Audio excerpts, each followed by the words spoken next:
ನಮಸ್ಕಾರ ಎಲ್ರಿಗೂ welcome back to my cooking blog. ಮನೆಯಲ್ಲಿ ತರಕಾರಿ ಎಲ್ಲ ಖಾಲಿಯಾಗಿದೆಯಾ? ಟೊಮೊಟೊ ಕೂಡ ಇಲ್ವಾ? ಮನೆಗೆ ಯಾರೋ ಗೆಸ್ಟ್ ಬಂದಿದ್ದಾರೆ, ಅರ್ಜೆಂಟಾಗಿ ಏನಾದರೂ ಅಡುಗೆ ಮಾಡಿಟ್ಬಿಟ್ಟು ಕಳಿಸ್ಬೇಕು, ಅಥವಾ ರಾತ್ರಿ ಊಟಕ್ಕೆ ಸಿಂಪಲಾಗಿ ಒಂದು ಅನ್ನ ಸಾಂಬಾರು ಮಾಡ್ಕೊಂಡು ತಿಂದು ಮಲ್ಕೋಬೇಕಪ್ಪ ಅನ್ನೋರಿಗೆ ಏಳು ಮಾಡಿಸಿ ಸಾಂಬಾರು ರೆಸಿಪಿ. ತರಕಾರಿ ಇಲ್ಲ, ಟೊಮೊಟೊ ಇಲ್ಲ ಅಂತ ಚಿಂತೆನೇ ಬೇಡ. ಬರೀ ತೊಗರಿಬೇಳೆನಲ್ಲೇ ಈ ಸಾಂಬಾರನ್ನ ರುಚಿಯಾಗಿ ಬೇಗ ಮಾಡ್ಕೊಳ್ಬೋದು. ಅದಕ್ಕೆ ನಾನು ಅರ್ಧ ಕಪ್ಪಷ್ಟು ತೊಗರಿಬೇಳೆನ ತೊಗೊಳ್ತಾ ಇದ್ದೀನಿ. ಇದನ್ನು ಚೆನ್ನಾಗಿ ಒಂದು 2 ಸತಿ ವಾಶ್ ಮಾಡಿ ಅದು ಮುಳುಗೋವಷ್ಟು ನೀರನ್ನ ಹಾಕ್ಬಿಟ್ಟು ಒಂದು 3 ಅವರಿಂದ 4 ಅವರು ನೆನೆಸ್ಕೊಳ್ಬೇಕಾಗುತ್ತೆ. ಟೈಮ್ ಇದ್ದರೆ ಮಾತ್ರ ನೆನೆಸ್ಕೊಂಡು ಮಾಡ್ಕೊಳ್ಳಿ, ಇಲ್ಲ ಅಂದರೆ ಇದನ್ನು ಡೈರೆಕ್ಟು ಕುಕ್ಕರಲ್ಲಿ ಕೂಗಿಸ್ಕೊಂಡು ಸಹ ಮಾಡ್ಕೊಳ್ಬೋದು. ಒಂದು 4 ಅವರು ತೊಗರಿಬೇಳೆ ನೆಂದಿರುವಂಥ ತೊಗರಿಬೇಳೆನ ಸಪ್ರೇಟಾಗಿ ನೀರನ್ನ ಬಸ್ಕೋತಾ ಇದ್ದೀನಿ. ಈ ನೀರನ್ನು ನಾನು ಗಿಡಗಳಿಗೆ ಪಾಟ್ಗೆ ಯೂಸ್ ಮಾಡ್ತಾ ಇದ್ದೀನಿ. ಗಿಡಗಳು ಚೆನ್ನಾಗಿ ಬರುತ್ತೆ, ನೀರು ಕೂಡ ವೇಸ್ಟ್ ಆಗಲ್ಲ ಅಂತ. ಅಷ್ಟರಲ್ಲಿ ನಾನು ಒಂದು ಪಾತ್ರೆಯಲ್ಲಿ ನೀರನ್ನ ಕಾಯಕ್ಕಿಟ್ಟಿದ್ದೆ. ನೀರು ಕೂಡ ಸ್ವಲ್ಪ ಬಿಸಿಯಾಗಿತ್ತು. ಆ ನೀರಿಗೆ ನಾನು ಡೈರೆಕ್ಟಾಗಿ ತೊಗರಿಬೇಳೆನ ಹಾಕೋತಾ ಇದ್ದೀನಿ. ಮತ್ತೊಮ್ಮೆ ಹೇಳ್ತಾ ಇದ್ದೀನಿ, ನೀವು ಇದನ್ನು ಡೈರೆಕ್ಟಾಗಿ ಕುಕ್ಕರಲ್ಲಿ ಕೂಗಿಸ್ಕೊಂಡು ಸಹ ಮಾಡ್ಕೊಳ್ಬೋದು. ಅದಕ್ಕೆ ಒಂದು ಅರ್ಧ ಟೀ ಸ್ಪೂನ್ ಅರಿಶಿನ, ರುಚಿಗೆ ತಕ್ಕಷ್ಟು ಉಪ್ಪು, ಒಂದು 2-3 ಡ್ರಾಪಷ್ಟು ಅಡುಗೆ ಎಣ್ಣೆನ ಹಾಕಿ ಬೇಯಿಸ್ಕೊತಾ ಇದ್ದೀನಿ. ಈ ಬೇಳೆ ಬೇಯೋಷ್ಟರಲ್ಲಿ ಒಂದು ಮಸಾಲೆನ ರೆಡಿ ಮಾಡ್ಕೊಳ್ಳೋಣ.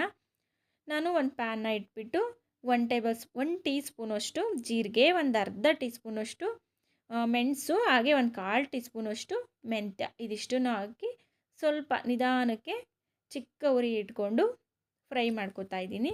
ತುಂಬ ಸೀದೋಗೋ ಥರ ಯಾವುದೋ ಮಸಾಲೆಗಳನ್ನ ನಾವು ಹುರ್ಕೊಳ್ಬಾರ್ದು.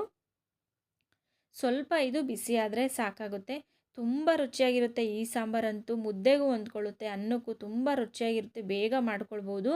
ತರಕಾರಿ ಇಲ್ಲದೆ ಇರೋ ಟೈಮಲ್ಲಂತೂ ಅರ್ಜೆಂಟಾಗಿ ಆರಾಮಾಗಿ ಮಾಡ್ಕೊಳ್ಬೋದು. ಅದರಲ್ಲಿ ಸ್ವಲ್ಪ ಕರಿಬೇವು, ಹಾಗೆ ಒಂದೆರಡು ಬ್ಯಾಡಗಿ ಮೆಣಸಿಕಾಯಿನ ಹಾಕೋತಾ ಇದ್ದೀನಿ. ಕಲ್ಲರ್ಗೋಸ್ಕರ 2-3 ಇದ್ದರೆ ಸಾಕಾಗುತ್ತೆ, ಜಸ್ಟ್ ಕಲ್ಲರ್ ಬರಲಿ ಅಂತ ನಾನು ಹಾಕೋತಾ ಇದ್ದೀನಿ.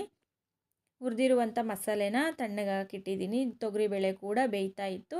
ಹುರಿದಿಟ್ಕೊಂಡಿರುವಂಥ ಮಸಾಲೆನ ಮಿಕ್ಸಿ ಜಾರ್ಗೆ ಹಾಕ್ಕೊಂಡು ಒಂದು ಅರ್ಧ ನಿಂಬೆ ಗಾತ್ರದ ಹುಣಸೆಹಣ್ಣ ನೆನೆಸಿಟ್ಕೊಂಡಿದ್ದೆ, ಹಾಗೆ ಅದು ಹಾಕ್ಕೊಂಡು ಒಂದು ಈರುಳ್ಳಿ, ಒಂದು 5-6 ಎಸಳು ಬೆಳ್ಳುಳ್ಳಿ, ಒಂದು 2 ಟೀ ಸ್ಪೂನಷ್ಟು ನಾನು ತೆಂಗಿನಕಾಯಿ, 1 ಟೇಬಲ್ ಸ್ಪೂನು ಧನಿಯಾ ಪೌಡರು, ಒಂದು ಅರ್ಧ ಟೀ ಸ್ಪೂನಷ್ಟು ಅಚ್ಚ ಖಾರದ ಪುಡಿ ಹಾಕ್ಕೊಂಡು ನೀರನ್ನ ಹಾಕ್ಕೊಂಡು ಪೇಸ್ಟಾಗಿ ರುಬ್ಕೋತಾ ಇದ್ದೀನಿ. ಈ ಮಸಾಲೆನ ನುಣ್ಣಗೆ ರುಬ್ಕೋಬೇಕಾಗುತ್ತೆ, ಜೀರಿಗೆದೆಲ್ಲ. ಅಷ್ಟರಲ್ಲಿ ತೊಗರಿಬೇಳೆ ಕೂಡ ಸಹ ಬೆಂದಿತ್ತು. ಇದೇ ತೊಗರಿಬೇಳೆಗೆ ರುಬ್ಕೊಂಡಿರುವಂಥ ಮಸಾಲೆನ ಡೈರೆಕ್ಟಾಗಿ ಹಾಕ್ತಾಯಿದ್ದೀನಿ. ಹಾಕಿ ಸ್ವಲ್ಪ ಮಾತ್ರ ನೀರನ್ನ ಹಾಕಿ ಜಾರನ್ನೆಲ್ಲ ತೊಳೆದ್ಬಿಟ್ಟು ಹಾಕೋತಾ ಇದ್ದೀನಿ. ತುಂಬ ತೆಳುವಾಗೂ ಸಹ ಇರಬಾರ್ದು ಈ ಸಾಂಬಾರು. ಬರೀ ಅನ್ನಕ್ಕೆ ಅಂದರೆ ಸ್ವಲ್ಪ ತೆಳುವಾಗಿದ್ರೂ ನಡೆಯುತ್ತೆ. ಈಗ ಅದಕ್ಕೆ ಒಗ್ಗರಣೆ ಮಾಡ್ಕೊಳ್ಳೋಕ್ಕೆ ಒಂದು ಬಾಣಲಿ ಇಟ್ಟು ಎಣ್ಣೆ ಹಾಕಿ ಎಣ್ಣೆ ಕಾದ ನಂತರ ಸಾಸಿವೆ, ಜೀರಿಗೆ, ಕರಿಬೇವು, ಒಂದು 5-6 ಎಸಳು ಬೆಳ್ಳುಳ್ಳಿ, ಒಂದು 2 ಈರುಳ್ಳಿ ದೊಡ್ಡದು ಗರಿಯಾಗಿ ಕಟ್ ಮಾಡಿ ಹಾಕೋತಾ ಇದ್ದೀನಿ. ಈರುಳ್ಳಿ ಸ್ವಲ್ಪ ಜಾಸ್ತಿನೇ ಹಾಕಬೇಕು, ಏಕೆಂದರೆ ಯಾವುದೇ ತರಕಾರಿ ಇರಲ್ವಲ್ಲ, ಅದಕ್ಕೋಸ್ಕರ.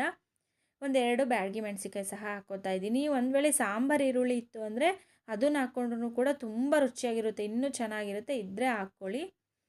ಒಗ್ಗರಣೆನ ನಾನು ಡೈರೆಕ್ಟ್ ಸಾಂಬಾರಿಗೇ ಮಿಕ್ಸ್ ಮಾಡ್ಕೋತಾ ಇದ್ದೀನಿ. ಎಷ್ಟು ಕಲರ್ಫುಲ್ಲಾಗಿದೆ ನೋಡಿ ಸಾಂಬಾರು. ತರಕಾರಿ ಇಲ್ಲ, ಟೊಮೊಟೊ ಇಲ್ಲ, ಏನೂ ಇಲ್ಲ, ಆದರೂ ಎಷ್ಟು ಕಲರ್ಫುಲ್ಲಾಗಿ ಚೆನ್ನಾಗಿದೆ ಅಂತ ಸಾಂಬಾರು. ಒಗ್ಗರಣೆ ಹಾಕ್ಕೊಂಡ ನಂತರ ನಾನು ಇದಕ್ಕೆ 1 ಟೇಬಲ್ ಸ್ಪೂನಷ್ಟು ಬೆಲ್ಲ ಹಾಕ್ತಾಯಿದ್ದೀನಿ. ಇದಕ್ಕೆ ಬೆಲ್ಲ ಕಂಪಲ್ಸರಿಯಾಗಿ ಹಾಕಿದ್ರೇ ತುಂಬ ರುಚಿಯಾಗಿರುತ್ತೆ. ಹಾಗೆ ಮೇಲೆ 1 ಟೀ ಸ್ಪೂನಷ್ಟು ತೆಂಗಿನಕಾಯಿ ತುರಿನೂ ಕೂಡ ಹಾಕ್ಕೋತಾ ಇದ್ದೀನಿ. ಇದು ಆಪ್ಷನ್ನು ನಿಮಗೆ. ಈಗ ಅದ್ಭುತವಾಗಿರುವಂತಹ ಬೇಳೆ ಸಾಂಬಾರು ರೆಡಿ ಆಯಿತು. ಮೇಲೆ ಒಂಚೂರು ಕೊತ್ತಂಬರಿ ಸೊಪ್ಪನ್ನ ಕಟ್ ಮಾಡಿ ಹಾಕ್ಕೊಂಡ್ರೆ ಸಾಂಬಾರು ರೆಡಿ ಆಗುತ್ತೆ. ಇದನ್ನು ಬಿಸಿ ಬಿಸಿ ಮುದ್ದೆ, ಹಪ್ಪಳ, ಉಪ್ಪಿನಕಾಯಿ ಜೊತೆ ಕೂಡ ಸರ್ವ್ ಮಾಡ್ಕೊಳ್ಳಿ. ತುಂಬ ರುಚಿಯಾಗಿರುತ್ತೆ, ಮುದ್ದೆಗೂ ಹೊಂದ್ಕೊಳ್ಳುತ್ತೆ.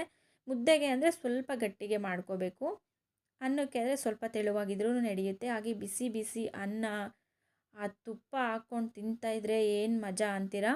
ನೋಡಿದ್ರಲ್ಲ, ಈ ವಿಡಿಯೋ ಇಷ್ಟ ಆದರೆ ಲೈಕ್ ಮಾಡಿ, ಹಾಗೆ ಕಮೆಂಟ್ ಮಾಡಿ, ಶೇರ್ ಮಾಡಿ, ಚಾನಲ್ಗೆ ಸಬ್ಸ್ಕ್ರೈಬ್ ಆಗಿ ಸಪೋರ್ಟ್ ಮಾಡಿ. ನಮಸ್ಕಾರ.